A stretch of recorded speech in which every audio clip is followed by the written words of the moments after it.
Bem-vindo de volta ao Recapitulando Filmes. Hoje vou explicar o filme Conto de Contos lançado no ano de 2015. O filme é dividido em 3 narrativas. A primeira narrativa gira em torno do rei e da rainha de um reino chamado Longa Treliça. A princípio parece como se o casal está vivendo uma vida feliz, mas depois ficamos sabendo que a rainha está sofrendo de uma condição médica rara, que nunca permitirá que ela se torne mãe. Por isso a rainha está sempre chateada ao ver sua esposa neste estado. O rei convoca os melhores médicos e médicos de todo o reino, mas infelizmente nenhum deles é capaz de diagnosticar a misteriosa doença dentro dela.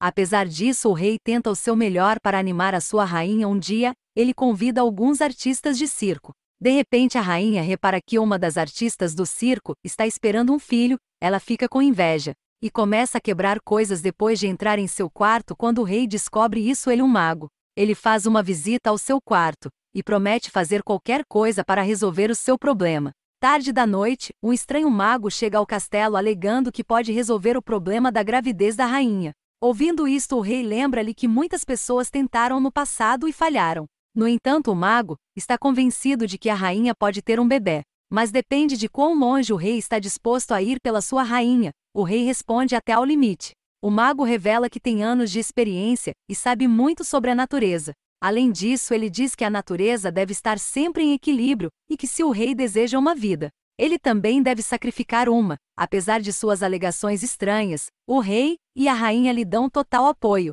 Depois disso, o mago começa a descrever o processo que o rei terá para capturar um monstro marinho, cujo coração será usado para curar a doença da rainha. Então uma dama pura e solteira irá prepará-lo, que será comido pela rainha. Desta forma, o mago garante que a rainha ficará grávida. Ao ouvir isso, o rei imediatamente concorda em caçar o monstro marinho e começa os preparativos. No dia seguinte, o rei sai em sua missão. Ele encontra a criatura em um dos rios. Quando o monstro está dormindo, o rei entra no oceano para atacá-lo. Ele eventualmente consegue matar a fera, mas fica gravemente ferido na luta. Logo ele sucumbe aos ferimentos. Mas antes que ele remova o coração da criatura, a rainha então retorna ao castelo cobrindo o coração. Mais tarde, uma empregada do castelo é encontrada solteira e pura. Como resultado, ela é encarregada de preparar o coração. Enquanto cozinha, ela experimenta sensações estranhas e de repente engravida. Logo a rainha consome o coração e finalmente ela engravida. Na próxima cena, a empregada e a empregada, a rainha dá à luz seus filhos ao mesmo tempo, em que os meninos parecem ter a mesma idade. Que o filho da rainha se chama Elias, enquanto ele mais um se chama Jona. O filme então avança rapidamente para 16 anos. Onde as crianças já se tornaram adultas. A rainha está vivendo uma vida feliz com seu filho Elias, pois ela acha que ela recebeu uma segunda chance na vida. No entanto, as duas crianças que nasceram no mesmo dia e parecem gêmeos não são crianças típicas, pois o monstro marinho é representado pelo tom branco de seus cabelos. Eles têm uma forte amizade e são extremamente próximos um do outro. A rainha, por outro lado, despreza a amizade deles. Ela informa ao filho que, como um príncipe, ele não tem permissão para ser amigo do filho da empregada Jona. Apesar disso, Elias ignora sua mãe e continua a se encontrar com Jona. Mais tarde também ficamos sabendo que as crianças têm a capacidade de respirar debaixo d'água de uma maneira única. Na próxima cena, a rainha ameaça a empregada, dizendo que se ela não impedir o filho de conhecer Elias, ela e o filho serão expulsos do país. Mas os dois parecem despreocupados e se encontram regularmente. Eles cruzam a linha. Um dia, quando Jona veste as roupas de Elias e vai até a rainha, quando ela descobre a verdade, ela escolhe exilar Jona do reino. Elias tenta detê-lo, mas falha. Jona então corta uma árvore com sua faca, e a água começa a fluir. Daí ele diz a Elias que enquanto a água estiver limpa, ele deve saber que está vivo, e assim que ficar vermelha, ele deve entender que a vida de Jona está em perigo. Depois de dizer que ele vai embora, Elias verifica a água regularmente para ver se ficou vermelho. Um dia a água fica vermelha, e ele percebe que algo está errado. Para encontrar Jona, ele sai do reino sem avisar sua mãe. Depois de uma longa busca, Elias finalmente chega à casa de Jona. Ele descobre que Jona se casou com uma jovem. As pessoas lá o identificam como Jona, pois compartilham as mesmas características faciais. Então ele descobre que Jona foi para a floresta há 5 dias e não voltou desde então. Elias então sai em busca de Jona, enquanto a rainha fica mais preocupada com ele. Sem opções, ela se aproxima do mago novamente, mas ele pergunta a mesma coisa: que se ela quer que seu filho volte, ela deve fazer um sacrifício de vida.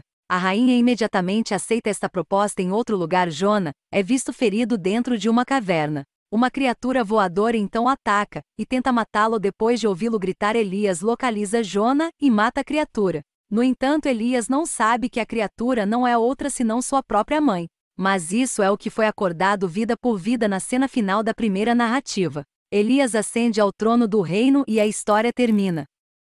A seguir mostra-se a segunda narrativa. O rei e duas senhoras idosas, irmã e Dora, são o foco desta narrativa. O rei é um indivíduo extremamente luxurioso que está constantemente cercado por mulheres. Ele bebe muito, o tempo todo, e ainda não localizou sua rainha. Com isso dito, ele possui a influência e fortuna para se casar com quem quiser. Mais tarde somos apresentados a duas irmãs idosas que residem perto do palácio. Uma delas se chama Dora e a outra é irmã. Dora é uma mulher astuta e egoísta, enquanto Emma é simples.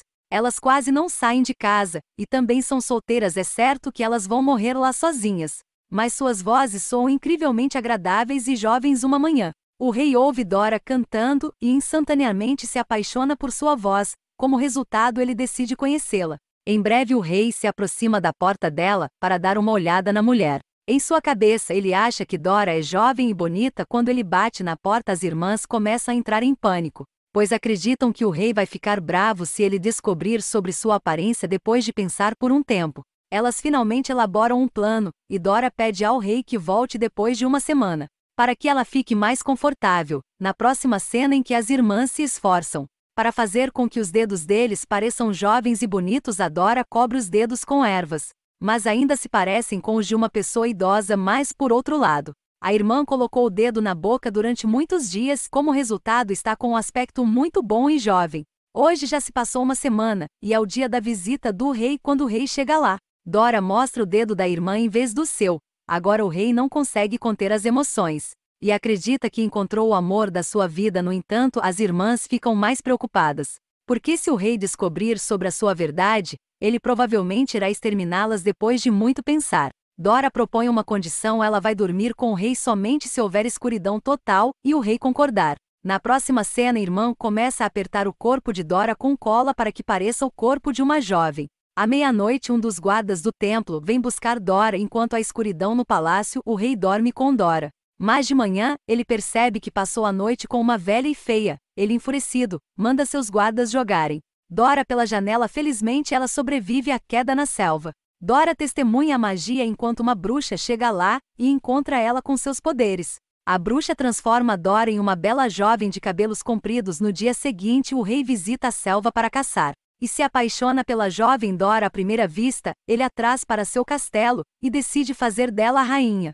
Dora não sabe como ela se tornou em uma menina, mas ela se lembra de sua irmã. Ela convida a irmã para seu casamento, que ainda não acredita em sua nova aparência. Quando a irmã pergunta sobre como ela ficou jovem, Dora sarcasticamente responde que ela descascou sua pele velha. No entanto, a irmã considera que é verdade e visita um ferreiro para lhe arrancar a pele velha em troca de um colar. O ferreiro parece ser mais estúpido do que a irmã. Leva-a para a selva, amarra-a novamente, pega uma faca e tira toda a sua pele. Na cena seguinte, Emma volta para o castelo em um estado frágil e morre logo. Em outro lugar, a magia que transformou a Dora em uma menina não dura muito. Ela começa a envelhecer assim que sua pele começa para dobrar. Quando ela percebe que está envelhecendo, ela foge do castelo. A narrativa termina com uma nota triste quando Dora se transforma de novo na velha que era.